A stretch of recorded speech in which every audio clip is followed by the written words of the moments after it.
Saksi selamat bus CLS versus truk tangki beberkan keanehan sesaat sebelum kecelakaan maut.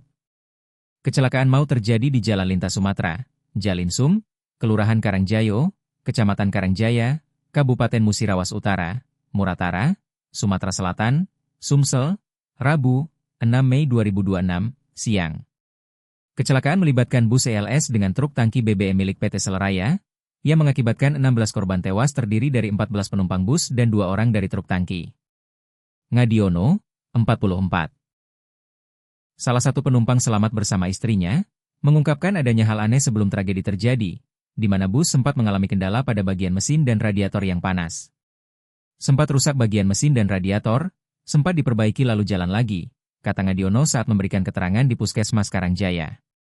Bus ELS tiba-tiba menghantam sesuatu dan langsung disusul ledakan besar, hingga Ngadiono dan istrinya terpaksa memanjat keluar melalui jendela untuk menyelamatkan diri.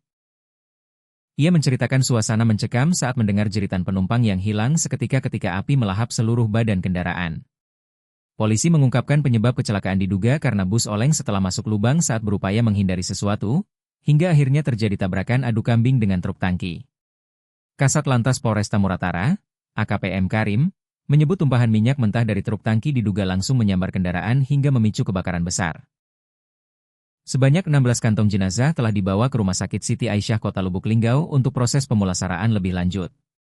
Sementara itu, 4 korban selamat saat ini masih menjalani perawatan intensif di puskesmas setempat.